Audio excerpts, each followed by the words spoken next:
Elección y destino. Dios nos elige y nos destina. Y estamos electos desde antes que naciéramos. ¿Qué digo desde antes que naciéramos? Desde antes de la creación del mundo. En el misterio profundo de Dios. Imagínense por dónde andamos nosotros. ¿Qué andamos haciendo aquí? ¿Qué andamos haciendo aquí? En el misterio de la inmensidad de Dios. Nos eligió. Somos electos para ser santos. Todos, Carlos. Todos. Nacimos para ser santos. Estamos electos, elegidos desde antes de la creación del mundo. ¿Cómo me explica eso? No, ni me diga, mira, si se lo preguntaselo a los teólogos que tal vez te puedan dar alguna información. Yo solo creo. Punto. Yo solo creo. Yo me embargo en esta inmensidad de Dios y digo, ese es Dios y punto. Y para eso es Dios. Y por eso es Dios. ¿Verdad? Así es. Después de tener una vida de hijo pródigo, creen que van a ser santos y irreprochables a los ojos de Dios. A mi defensa, claro que creo. ¿Y por qué cree eso que va a ser santo e irreprochable a los ojos de Dios después de que sabes de todas tus fechorías? Porque la sangre redentora lava todo. Tan, ta, ta, tan, ta, ta, tan.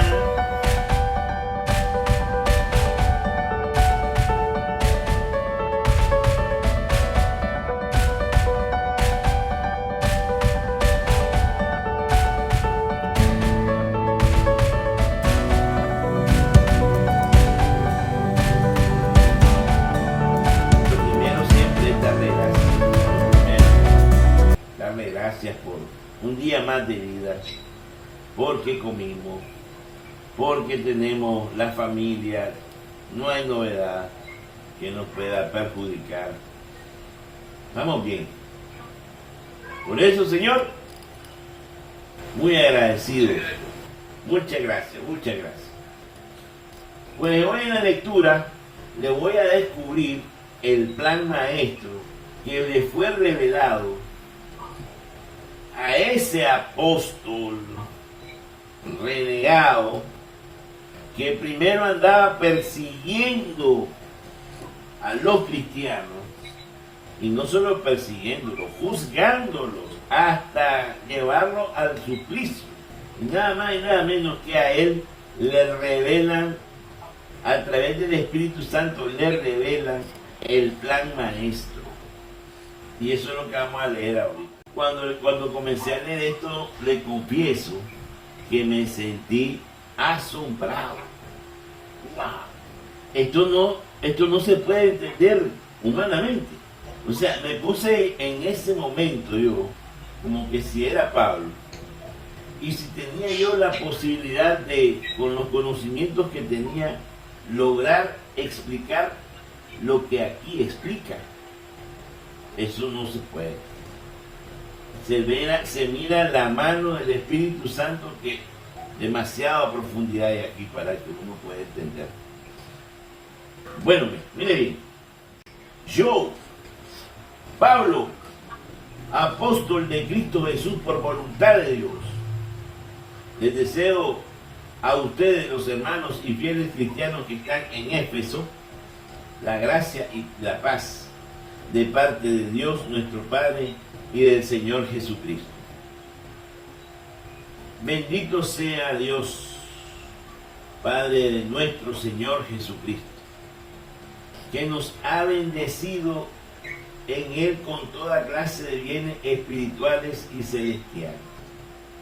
Él nos eligió en Cristo antes de crear el mundo para que fuéramos santos e irreprochables a sus ojos, por el amor, y determinó porque así lo quiso, que por medio de Jesucristo fuéramos sus hijos, para que alabemos y glorifiquemos la gracia con que nos ha favorecido por medio de su Hijo amado. Pues por Cristo, por su sangre, hemos recibido la redención, el perdón de los pecados. Él ha prodigado sobre nosotros el tesoro de su gracia, con toda sabiduría e inteligencia, dándonos a conocer el misterio de su voluntad. Este es el plan que había proyectado realizar por Cristo cuando llegara la plenitud de los tiempos, hacer que todas las cosas, las del cielo y de la tierra, tuvieran a Cristo por cabeza. Hermanos, esta es palabra de Dios. Te alabamos, Señor. Esta proclamación que hace aquí Pablo me dejó completamente inquieto. ¿Cómo va el Espíritu Santo revelando a lo que Él quiere? ¿Ya? Esta profundidad de la divinidad. Y hoy estamos leyendo el plan maestro. Yo lo voy a leer detenidamente, pero ahora yo lo tuve que diseccionar. Ya, tuve que diseccionar las palabras para irla entendiendo mejor. Dice el primer párrafo. En el primer párrafo hay una bendición. Bendito sea Dios Padre de nuestro Señor Jesucristo, que nos ha bendecido. Ahí, detengámonos un momento. Nos ha bendecido. Uno pregunta, ¿con qué lo vendieron? Nos ha bendecido con toda clase de bienes espirituales y celestiales. Clase introducción. Dice que tiene bienes celestiales y espirituales. No es reales. No es palacio. No son yates. Es bienes espirituales y celestiales. Y miren lo que hacen esos bienes espirituales y celestiales con lo que viene a revelar ahora. Bueno, eso todavía no es nada extraordinario que digan, me ha bendecido con bienes especiales y espirituales. Cualquiera lo puede decir todavía ahí. ¿Ya? Todavía eso lo puedo decir yo, todavía lo puedo decir. Vamos a ver. Él nos eligió en Cristo antes de crear el mundo. Ahí sí ya no llego. Ya aquí comienza el hombre con teología pesada. ¿Ah? Él nos eligió antes de crear el mundo. Cuando se refiere a Él, se refiere al Padre. Nos eligió en Cristo. En Cristo. Antes de crear el mundo. O sea, antes de que pasara toda la historia de la humanidad a la fecha donde estaba Él en ese momento, según Pablo, Él ya había sido elegido por el Padre en Cristo Jesús. Esta materia ya es pesada, papá. Esta materia es más que leche, es más que carne, es más que... ¿Ah? ¿Cómo voy a llegar yo a esa expresión así, de humanamente hablando? Sabiendo que Pablo además, es cierto, pues, él era un judío culto, era de los rabinos, que eran asiduos a la lectura, era muy erudito, tenía pues su erudición. Estaba, dice, un día discutiendo, y yo soy de la escuela de Gamaliel. O sea, venía de una universidad prestigiosa en su tiempo, por así decirlo. Está bien, pues, le podemos dar que tenía mucho conocimiento. Pero decir esto, Él nos eligió en Cristo antes de crear el mundo. Eso es imposible. Eso no tiene lógica. No hay lógica humana para entender esto. Y es como eso, se creó primero el plan, miró toda la historia y después creó el mundo. O sea, expresar esto así, en viva voz, constata que ya no es un ser humano normal el que está hablando ahí, sino que es una persona que está embargado por el Espíritu Santo. ¿Pero por qué digo por el Espíritu Santo? Por lo que viene. Él nos eligió en Cristo antes de crear el mundo para que fuéramos santos e irreprochables a sus ojos. Aquí está, dos palabras que yo puse aquí acerca de él. Puse elección y destino. Primero nos eligió y nos destinó. Nos eligió en Cristo y nos destinó, ¿para qué? Para que fuéramos santos e irreprochables. Número uno. Primero, santos e irreprochables a sus ojos. Por el amor. Y determinó. Porque así lo quiso. Oiga cómo habla. Y determinó. Porque así lo quiso. Por su voluntad. Que por medio de Jesucristo.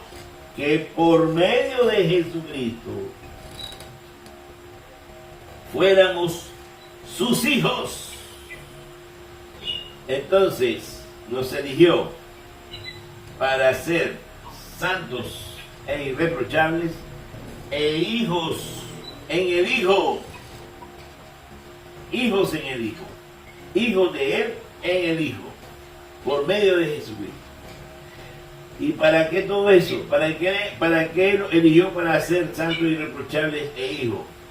Para que alabemos y glorifiquemos la gracia con que nos ha favorecido por medio de su Hijo amado.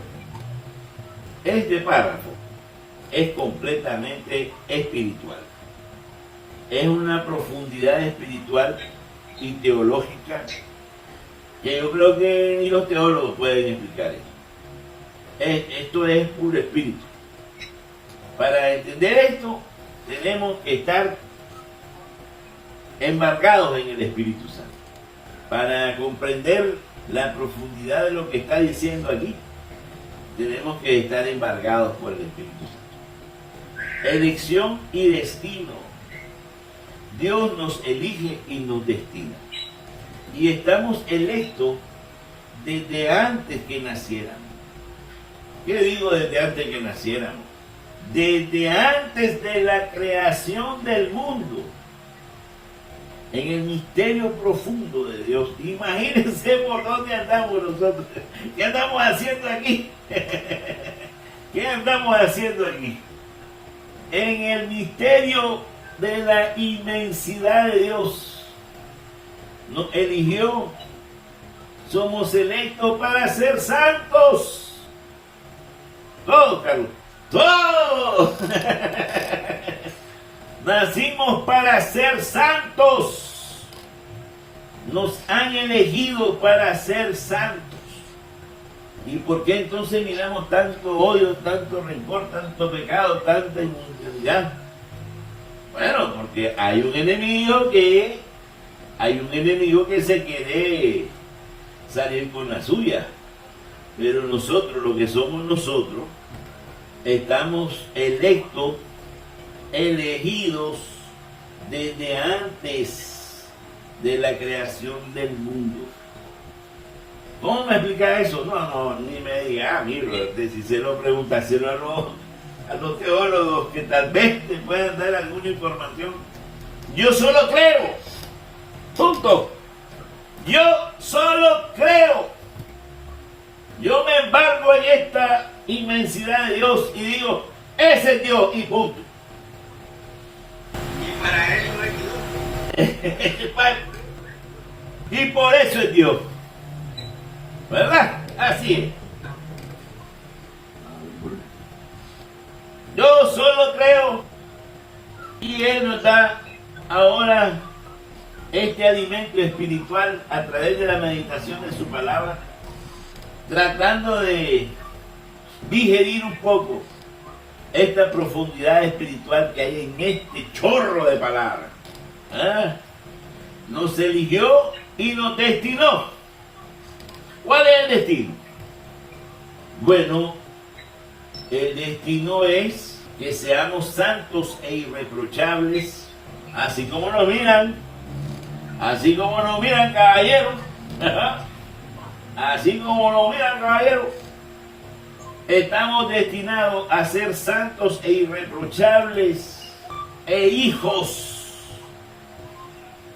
por medio de nuestro Señor Jesucristo, que nos ha favorecido para que glorifiquemos esta gracia especial y estemos gritando todo el tiempo: ¡Gloria! ¡Gloria a Dios! ¡Alabanzas!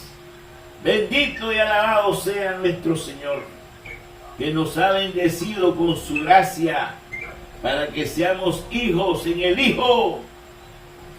Este es nuestro destino. Ahora preguntémosle a estos dos señores que están aquí meditando: ¿y ustedes, después de tener una vida de hijo pródigo, creen que van a ser santos y irreprochables a los ojos de Dios? A mi defensa, claro que creo. ¿Y por qué cree eso, que va a ser santo e irreprochable a los ojos de Dios después de que sabes de todas tus fechorías? Porque la sangre redentora lava todo. Tan, tan, tan, tan, tan, tan. Le voy a seguir leyendo la carta, porque si no voy a hacer un spoiler y ya no va. Estoy adelantando sin leer el siguiente párrafo de lo mismo que está hablando Pablo. Pues, viene, pues por Cristo, por su sangre, hemos recibido la redención, el perdón de los pecados. Lo acabo de anunciar, ¿eh? Pues por Cristo, por su sangre hemos recibido la redención, el perdón de los pecados. Entonces sí, una vez que dice esto, es seguro de que nosotros también seremos santos e irreprochables a los ojos de Dios, porque nos hemos bañado con la sangre redentora del Cordero sin mancha. Yo se lo estoy explicando a la comunidad de Éfeso. Ya aquí Pablo está hablando con más, está más abierto, está más suelto con las cosas del Espíritu. Sigue diciendo otra bendición. Oiga la bendición que viene. Él ha prodigado entre nosotros el tesoro de su gracia.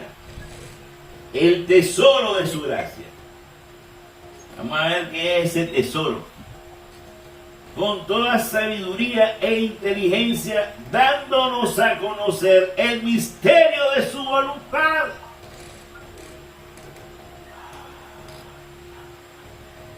Con toda sabiduría e inteligencia, dentro de su gracia, el don de sabiduría e inteligencia. Dentro de su gracia, el don o la capacidad de conocer los misterios de su voluntad. ¡Wow! Entonces yo me detengo aquí y digo: ahora entiendo. Ahora entiendo de dónde salen todo este chorro de palabras que son completamente de alta teología, alta espiritualidad, son de alta costura. Yo estaba tranquilo con las parábolas de las semillitas. Yo estaba tranquilo con la parábola de la semillita de trigo, la oveja perdida. Yo me entiendo ahí, yo ya le entiendo a todo eso. Pero ya cuando me hablan así, con estas terminologías profundas, ya me siento un poco complicado aquí. Él ha prodigado en nosotros el tesoro de su gracia. Y ese tesoro de su gracia, ¿sabes qué? El Espíritu Santo.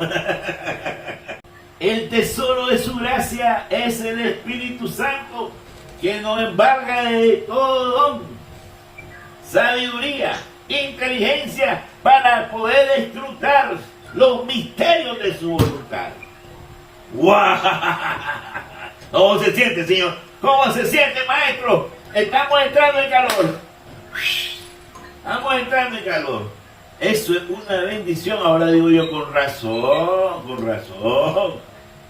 Ahora entiendo cómo es que pudo decir él que el Padre nos eligió en el Hijo antes de la creación del mundo para ser santo e irreprochable, Hijo en el Hijo. Y para que podamos entender esto, nos ha bendecido con el tesoro de su gracia, el Espíritu Santo. Está hablando de la Trinidad, de la Santísima Trinidad. Ahí está escribiendo. Yo ya no creo que Pablo sea tan intelectual. Esto es puro Espíritu Santo, ¿verdad? Para llegar a escribir eso, esto es una gran revelación del Espíritu, al Espíritu de Pablo. Que le dijera, santo e irreprochable. Sí, somos santos e irreprochables, porque Pablo se considera santo e irreprochable. Y considera santo e irreprochable a toda la comunidad de Éfeso, que era una comunidad gentil. Y considera santo y irreprochable a sus romanos, a sus gálatas, a sus colosenses, porque eran gentiles que se han volcado a la conversión a través del bautismo y han seguido a Cristo. Santos e irreprochables. Pero después de ser gentiles, paganos, pecadores, pues claro, lo dice aquí, por su sangre, pues por Cristo, por su sangre hemos recibido la redención, el perdón de los pecados. Y entonces ya ahí, una vez recibido la redención y el perdón de los pecados, santos e irreprochables. ¡Qué bonito! A partir de la redención y el perdón de los pecados, uno queda santo e irreprochable. ¿Qué les parece? ¡Wow! Fin último. Todavía sigue hablando. Todavía sigue escribiendo.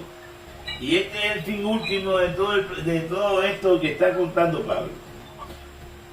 Este es el plan que había proyectado realizar por Cristo cuando llegara la plenitud de los tiempos. ¿Qué está diciendo aquí? Este es el plan que había proyectado realizar por Cristo cuando llegara la plenitud de los tiempos. Me quedo yo. ¿Qué está diciendo aquí? Lo volví a repetir. Este es el plan. El plan. ¿De qué plan está hablando, papá?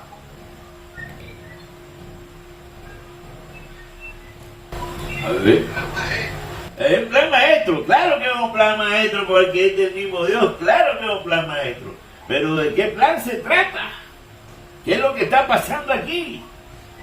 El plan maestro de la salvación de toda la humanidad. El plan de salvación de la humanidad que ha sido rehén, que ha sido capturada y es rehén del pecado a través de la historia de la humanidad. El plan de salvación es que a través de la sangre redentora de su Hijo, nosotros quedemos perdonados todo nuestro pecado y liberados. ¿Para qué? para que todos nosotros, una vez liberados, seamos santos e irreprochables, y siendo hijos en el Hijo, glorifiquemos y alabemos a Dios Padre por todas las gracias que hemos recibido a través de su propio Hijo. Este es el plan que había predicado realizar por Cristo cuando llegara la plenitud de los tiempos.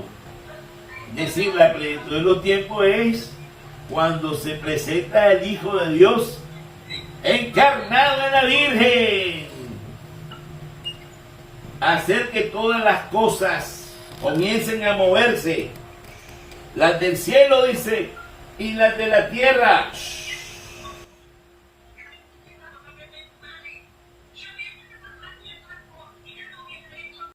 Y tuvieran a Cristo, todas esas cosas, a Cristo por cabeza.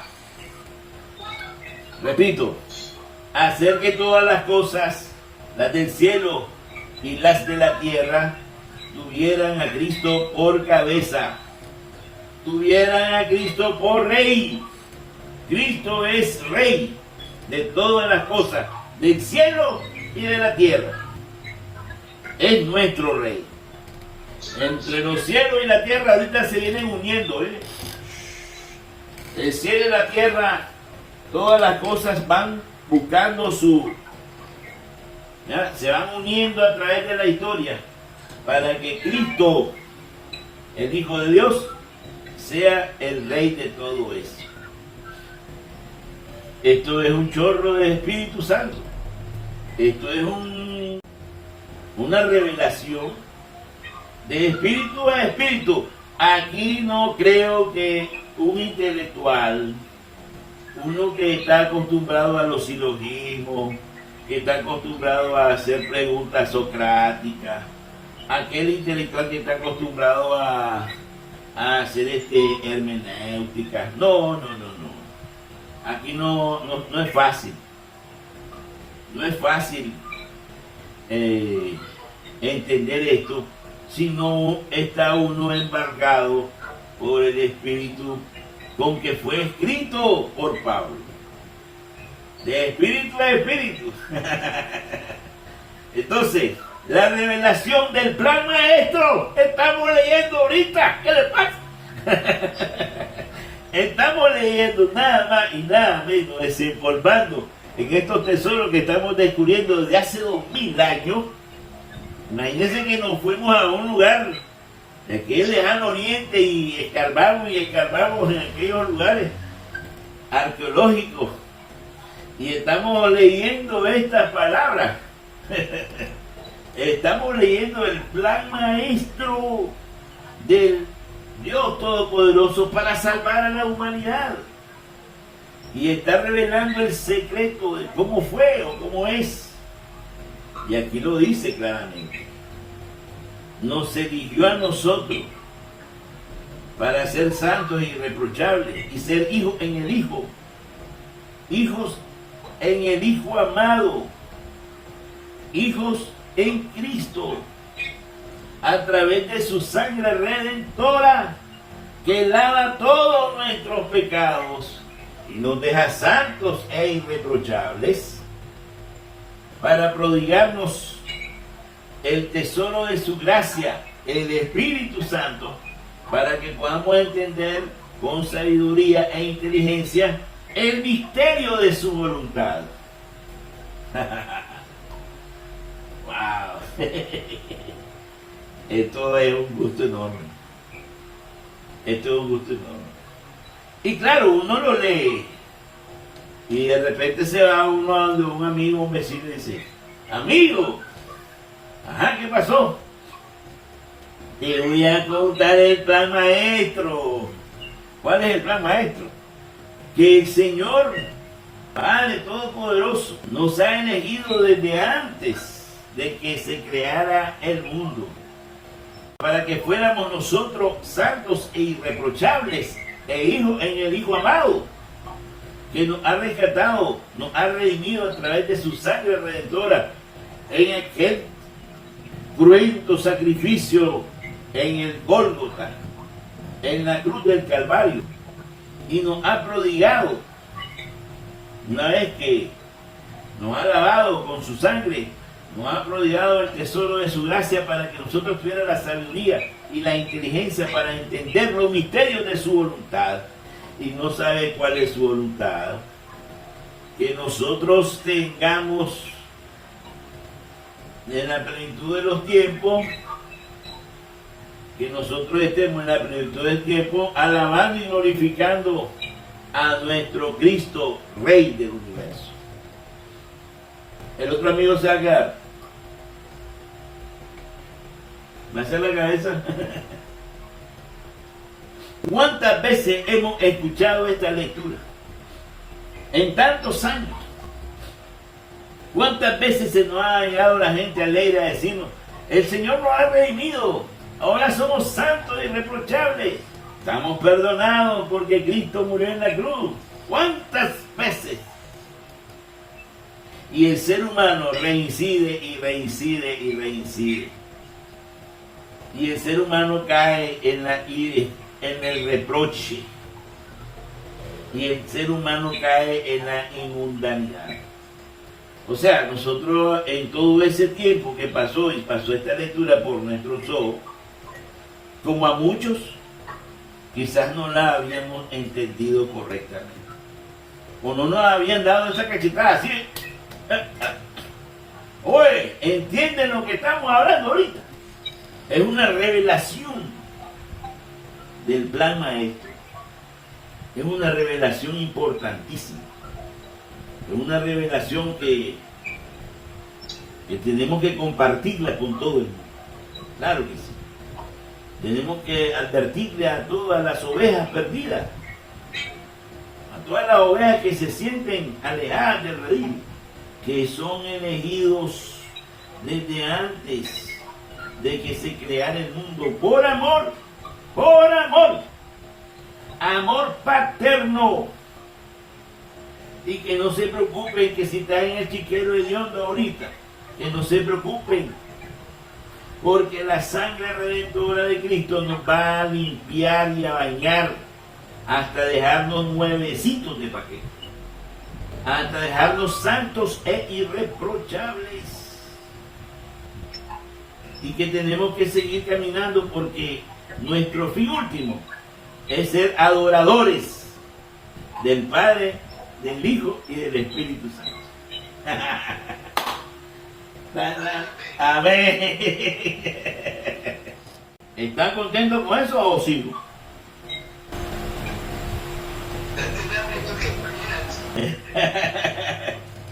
Porque esa es la primera lectura. El Santo Evangelio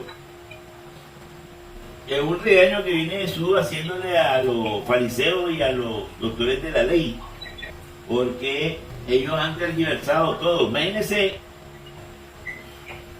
ese es el Espíritu. Al Espíritu Santo no le hagan todo con el dedo. A fariseos y a doctores de la ley, intelectuales, gente preparada, viene Jesús y les dice: hay de ustedes que les construyen sepulcro a los profetas que los padres de ustedes asesinaron. ¡Guau! Ese es un guantazo con guante de seda. ¡Guau! Porque cuando les dice eso Jesús, yo me imagino que así escribe al final, los escribas y fariseos, dice, comenzaron a acosarlo terriblemente con muchas preguntas y a ponerle trampas para ver si podían acusarlo por algo de sus propias palabras. Ellos trataban de condenarlo por confeso, como un infiel o como un idólatra, como alguien que está fuera de las normas de las leyes de Moisés. Querían ver si tenía otra tendencia, otra fuente, si su si su sabiduría o su creencia venían de otro Dios para ellos acusarlo. Entonces viene Jesús y le dice: ustedes construyen sepulcros a los profetas que los padres de ustedes asesinaron. Por eso dijo la sabiduría de Dios, dice: yo les mandaré profetas y apóstoles, y los matarán y los perseguirán, para que así le pida cuentas a esta generación de la sangre de todos los profetas que ha sido derramada desde la creación del mundo, desde la sangre de Abel hasta la de Zacarías, que fue asesinado en el atrio y en el altar. Sí, se los repito, a esta generación se le pedirán cuentas. Ay de ustedes, doctores de la ley, porque han guardado la llave de la puerta del saber, no han entrado a través de esa puerta, y a los que iban a entrar le han cerrado el paso. Ni entran ni dejan entrar. En otras palabras, ni entran ni dejan entrar. Ahora mire bien, ustedes le construyen sepulcro a los profetas que los padres de ustedes asesinaron. Profetas, apóstoles, catequistas, seguidores de Cristo, cualquiera que sea, puede terminar perseguido por estos escribas y doctores de la ley. Puede terminar perseguido por los padres de esos fariseos y escribas. Y pueden terminar lapidados. Y pueden terminar ejecutados. Los matarán y los perseguirán. O una vida de persecución o una vida de martirio. Yo les mandaré, dice Dios, apóstoles y profetas, y los matarán y los perseguirán. Y la sangre de todos los profetas que ha sido derramada desde el inicio del mundo hasta la fecha, les pedirá cuenta a esta generación. Aquí cabe la pregunta, ¿quiénes son los perseguidos? Según el contexto de la lectura, ¿quiénes son los perseguidos? Los profetas y los profetas y los apóstoles. Yo les mandaré profetas y apóstoles, y los matarán y los perseguirán. Entonces, desde el contexto que estamos leyendo, para contestar la pregunta de quiénes son los perseguidos, entonces concluimos que son los profetas y los apóstoles. ¿Por qué causa son perseguidos los profetas y los apóstoles?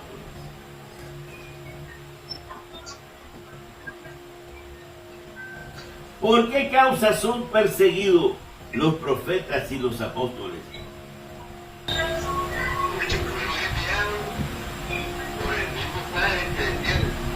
Correcto. ¿Enviados a qué?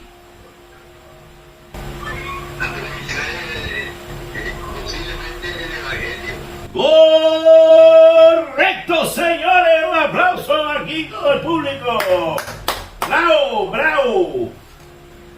Porque fueron a anunciar la voluntad de Dios o a predicar el evangelio, que es la nueva noticia en este tiempo moderno.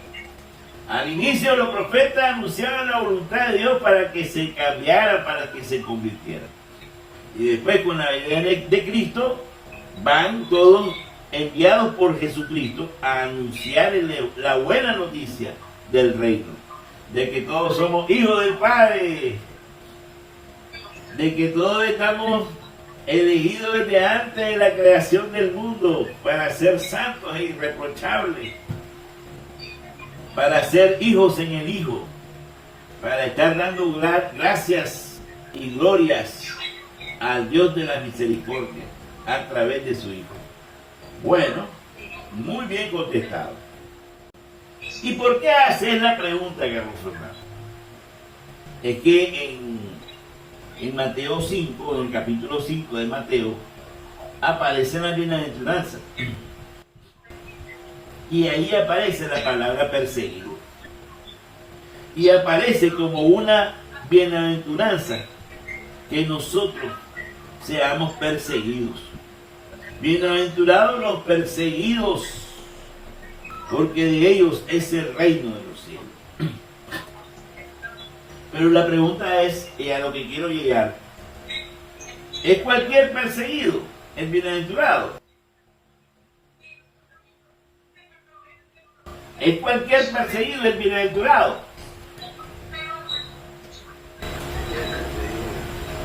Sí, porque por ejemplo, ahorita en la actualidad hay gente que es perseguida porque ha cometido crímenes. ¿Ya? Hay gente que es perseguida por razones políticas. Sí, hay perseguidos políticos.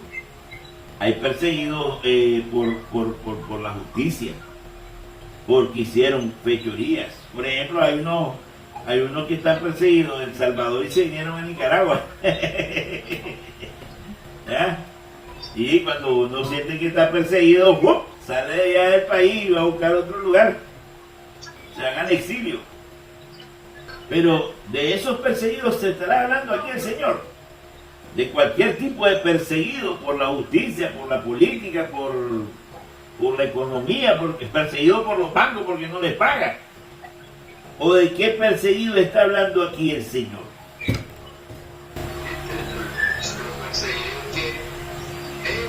Había mandado a predicar el Evangelio. Por mi causa. Correcto. Dele, siga. Siga. Todos los perseguidos, los que fueron enviados por el Padre Celestial a predicar. Exactamente. Muy bien. Lúcido, señor.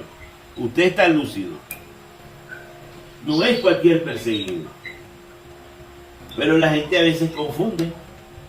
Porque a veces dice, mira, están persiguiendo al pobre señor este. Lo están persiguiendo. Pero ¿por qué lo están persiguiendo? ¿Por política o por predicar el Evangelio? ¿Por qué lo están persiguiendo? Eso era por predicar. Claro que sí. Por predicar el Evangelio, por predicar lo que Dios, hasta el mismo Jesucristo persiguieron. Al mismo Jesucristo lo persiguieron porque vino a anunciar la buena noticia. Vino a anunciar la revelación del Padre.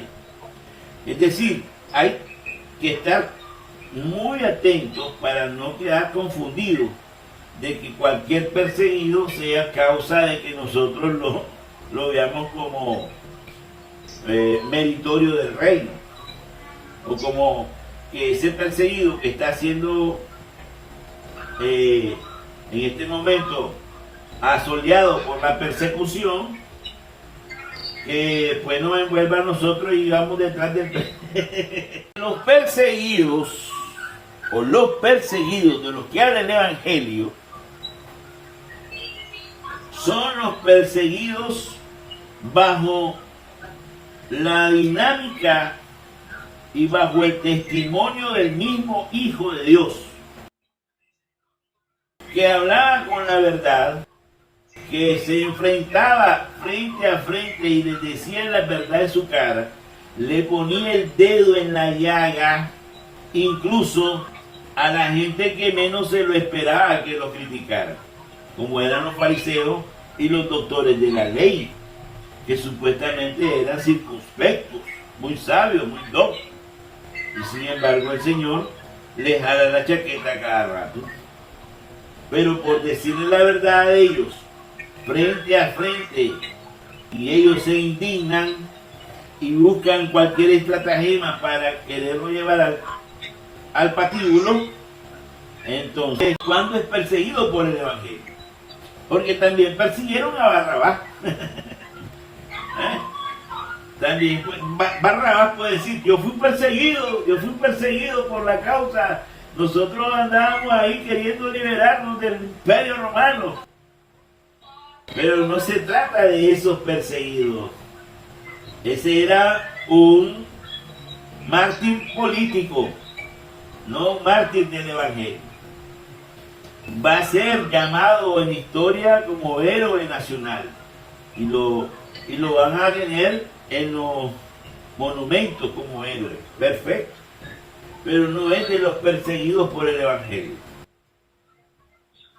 Es que me estoy acordando de que uno de los héroes nacionales de México, o dos, eran creo que eran franciscanos, eran cartujos. Por eso el presidente de México le llama el apóstol de la democracia. Habla de ellos, porque realmente no solamente eran héroes, sino que también eran religiosos. Entonces, aunque ellos estén en los monumentos de México como grandes héroes nacionales, si se desviaron del método, de la forma de cómo Jesucristo anuncia el Evangelio o trata de convencer a la humanidad con la persuasión de su parábola o de su voz, y ellos ya intentan por otro medio o otro instrumento querer hacer las cosas a su manera, fuera de la metodología de Cristo, ya no son perseguidos por el Evangelio. Si los persiguen va a ser porque están haciendo daño, ¿verdad?, a niveles de esta horizontalidad, están haciendo daño a las leyes de la tierra. A Jesucristo lo condenó prácticamente la envidia y la soberbia de los mismos religiosos judíos. No es un comentario antisemita. Estamos hablando de que la soberbia del ser humano, la soberbia religiosa, fue lo que lo condenó, utilizando al Imperio Romano para que llevara a efecto tal atraco. Por eso nosotros tenemos que estar prevenidos, o mejor dicho, preparados, porque la persecución es connatural, va acompañada con el don de la predicación y del Evangelio. La persecución es connatural, va acompañada con los que predican. Cuando la predicación es de aquellas que toca y pone el dedo en la llaga. Ayer le decía el Papa, en lo que estábamos leyendo aquí, a su propia grey, al clero, que se cuidaran del clericalismo, porque el clericalismo mata a la oveja. Esa voz suena como la que le está diciendo a los fariseos, y a los escriba aquí el Señor. Ahorita, ustedes, dice, se han guardado la llave de la puerta, no entran ni dejan entrar.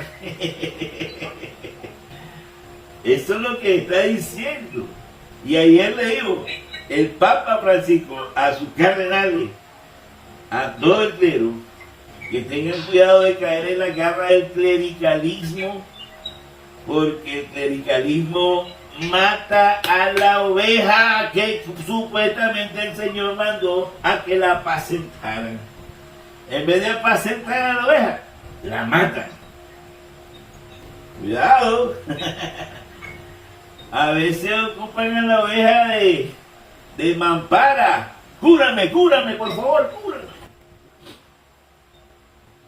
Si vamos a morir por Cristo, si vamos a ser perseguidos por Cristo, es de frente. es de frente, pero con la conciencia clara, sin autoengañarnos, de que es por la causa de Cristo, por predicar el Evangelio. Ahora, sigamos indagando en los frutos. Veamos los frutos. ¿Qué es predicar el Evangelio? Es predicar el amor al prójimo. ¿Sí o no? Bueno, es predicar el perdón a los enemigos 70 veces 7, ¿sí o no? Entonces, si está predicando el perdón a los enemigos 70 veces 7, cuando usted dice, más bien, oremos para que se acaben estos malos. Mal hecho, mal hecho. Entonces ya no está predicando el Evangelio de Cristo. Está dividiendo a la iglesia. Está descuartizando el corazón de la madre iglesia. Ayer lo dijo el Papa. Descuartizan el corazón de su madre, la iglesia. No, el Papa, yo después me quedé reflexionando porque después oigo los videos para estarlo editando. Y bueno, no el aire es durísimo. Me quedé asustado, asombrado. ¿Quién sabe? Por eso hay que orar mucho por todos los miembros de la iglesia. Por el Papa y por todos los miembros, porque están siendo asediados por el demonio. Por el demonio para que le influye ahí con el ánimo de que ellos den el traspiés. Claro, el Papa está fortalecido cuando dice eso. Pero es un profeta. Es un apóstol. De seguro que está siendo perseguido. De seguro está siendo perseguido. Por los mismos fariseos y doctores. De seguro están buscando que dé un traspiés. De seguro. Sin embargo, el Espíritu Santo y nuestras oraciones lo mantienen firme. Pero como dice el mismo Papa, también debemos orar por todos aquellos que le meten el pie. Porque nosotros tenemos que hacer una oración universal, una oración católica, que ora por el Papa y por los que persiguen al Papa. Porque todos son hermanos, dice el mismo Papa. ¿Ah? Porque todos son hermanos y cuando les toque el corazón va a venir la comunión a través de Cristo. Esa es nuestra misión. Orar. Orar. Orar por toda la iglesia. Orar por el Papa. Orar por los que persiguen al Papa, persiguen a la iglesia. Orar por los que hablan mal de la iglesia. Orar por todos los que persiguen a los que predican el Evangelio. Orar por los que son perseguidos por el Evangelio. Orar por los mártires. Orar por los que están ahí sufriendo todas las penurias. Para que haya una verdadera iglesia redimida, tiene que haber mucha oración. Para que haya una iglesia redimida, tiene que haber capacidad de perdón en la iglesia perseguida, de la iglesia persecutora. Porque para nosotros todos son iglesia. Amén. Su bendición, Padre mío.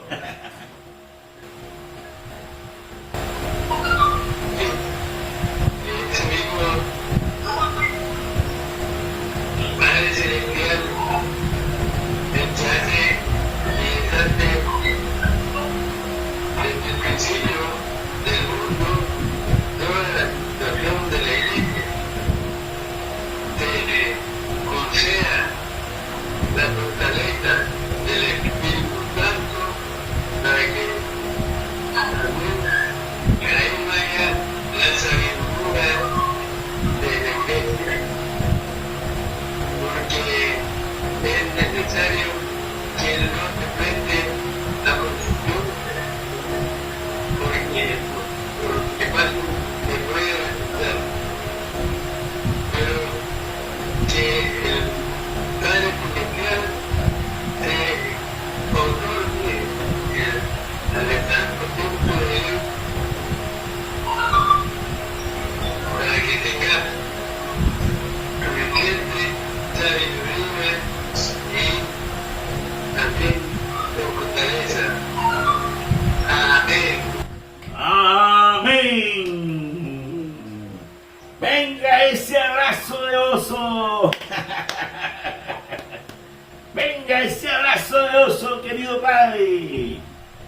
Te quiero mucho.